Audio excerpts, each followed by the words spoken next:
2020 கல்வான் கிளாஷ்க்கு அப்புறம் இந்தியாவுக்கும் சீனாவுக்கும் நடுவில் இருக்கக்கூடிய அந்த டிப்ளமேட்டிக் ரிலேஷன்ஷிப்ன்றது இது வரைக்கும் வந்து 50-60 வருஷத்துல இல்லாத அளவுக்கு ரொம்ப மோசமான ஒரு கட்டத்துக்கு வந்து போச்சுங்க.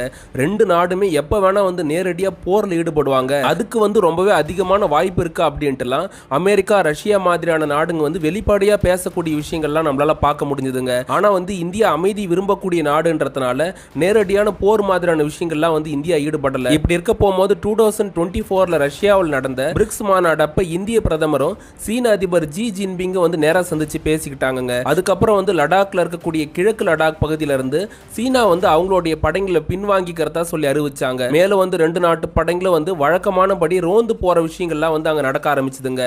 ஆனாலுமே கூட சீனாவை எப்பவுமே நம்ப முடியாதுன்றதுக்கு ஏத்த மாதிரி தான் சில நாளுக்கு முன்னாடி சீனா என்ன பண்ணாங்கன்னா அவங்களுடைய வந்து சீன கம்யூனிஸ்ட் கட்சியோடைய மத்திய குழுவோடைய அறிவிப்புப்படி இந்தியா கிட்ட இருந்து அபகரிச்ச இடமா இருக்கக்கூடிய அக்ஷய் சீன் பகுதியை வந்து அவங்களுடைய ஒரு மாகாணத்துல வந்து இணைச்சு வந்து ஒரு அறிவிப்பு வெளியிட்டாங்க. இந்த விஷயத்துக்கு இந்தியாவுமே கூட ரொம்ப கடுமையான வந்து எதிர்ப்புகளை தெரிவிச்சாங்க. மேலும் டிப்ளமேட்டிக் ரிலேஷன்ஷிப்பும் வந்து கொஞ்சம் மோசமான கட்டத்தை வந்து எட்டுச்சுங்க. இந்த மாதிரிலாம் சீனா பண்ணுவாங்கன்றதுனால தான் இந்தியா வந்து லடாக்ல வந்து அவங்களுடைய வந்து பாதுகாப்பு அதிகமாக்குற விதமா நிறைய ஆயுதங்களை வந்து தொடர்ச்சியா வந்து டிப்ளாய்மெண்ட் பண்ணிட்டு வந்துட்டு இருக்காங்க. இப்ப இந்தியா லடாக் மாதிரியான ஹை ஆல்டிடியூட் ரீஜனுக்காக தனித்துவமா உருவாக்கி இருக்கக்கூடிய ஜோரோவர் அப்படின்ற லைட் டேங்கை வந்து ரெண்டாவது புரோட்டோடைப் உருவாக்குறதா வந்து அறிவிச்சிருக்காங்க. ஏற்கனவே வந்து முதல்ல ஒரு புரோட்டோடைப்பை உருவாக்குனாங்க.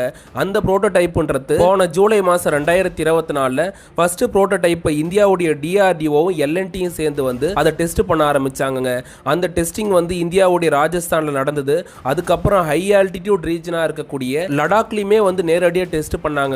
இப்படி இருக்க போகும்போது ரெண்டாவதா உருவாக்க போற இந்த புரோட்டோடைப்புமே வந்து இந்தியா வந்து ராஜஸ்தான், அதுக்கப்புறம் வந்து ஹை ஆல்டிடியூட் ரீஜனான லடாக், அதுக்கப்புறம் அருணாச்சல பிரதேசம் மாதிரியான இடங்களை டெஸ்ட் பண்ணிட்டு கூடிய சீக்கிரமே இதோடைய ப்ரொடக்ஷனை வந்து பிராட் ஆக்க இருக்காங்க. முதல் கட்டமா 354 அளவுக்கு வந்து ஜோரோவர் லைட் டேங்குங்களை உற்பத்தி பண்ணி அதை வந்து லடாக் மாதிரியான இடங்களை வந்து பிளேஸ் பண்ணலாம் அப்படின்ட்டு முடிவு பண்ணிருக்காங்க. சீக்கிரமாவே வந்து ஜோரோவர் டேங்குங்க இந்தியாவுடைய லடாக்ல வந்து பிளேஸ் ஆக இருக்குங்க. இது மூலமா அங்க இருக்கக்கூடிய எல்ஏசி பார்டர் செக்யூரிட்டி வந்து இப்ப இருக்கிறத விட இன்னும் அதிகமா வந்து பர்ஃபெக்ட்டா மெயின்டைன் பண்ண முடியுங்க. இது மட்டும் இல்லாம ஜோரோவர் டேங்க்ஸ்ங்க 25 டன் மட்டுமே வெயிட் இருக்கக்கூடிய காரணத்தினால அதிகமான டேங்க்ஸ்ங்களை குறைஞ்ச நேரத்துல வந்து நம்மளால சைனாவுடைய பார்டர்ஸ்ல வந்து டிப்ளாய் பண்ண முடியுங்க. ஷார்ட்ஸ் பார்த்துட்டு இருக்கக்கூடிய ஃப்ரெண்ட்ஸ் எல்லாருமே வந்து மறக்காம சப்ஸ்கிரைப் பண்ணிட்டு பாருங்க. நாங்க கொடுக்கக்கூடிய தகவல் உங்களுக்கு பிடிச்சிருக்குன்னா மறக்காம உங்க ஃபேமிலி அண்ட் ஃப்ரெண்ட்ஸுக்கு வந்து ஷேர் பண்ணுங்க. வீடியோ சம்பந்தமான உங்களுடைய கருத்துங்களை வந்து கமெண்ட் செக்ஷன்ல பதிவு பண்ணுங்க. இது எல்லாத்தையும் தாண்டி எங்களுக்கு எதனா உதவ நினைச்சீங்கன்னா சூப்பர் தேங்க்ஸ் மூலமாவோ இல்லைன்னா QR கோடு மூலமாவோ உங்களால முடிஞ்ச ஹெல்ப் வந்து எங்களுக்கு பண்ணலாம் ஃப்ரெண்ட்ஸ். அடுத்து ஒரு நல்ல டிஃபென்ஸ் ஜியோபாலிட்டிக்ஸ் இன்ஃபோட உங்களை வந்து சந்திக்கிறேன். அது வரைக்கும் நம்ம சேனல்ல இருக்கக்கூடிய ஷார்ட்ஸ் வீடியோஸ் எல்லாத்தையும் பார்த்து எங்களுக்கு வந்து சப்போர்ட் பண்ணுங்க.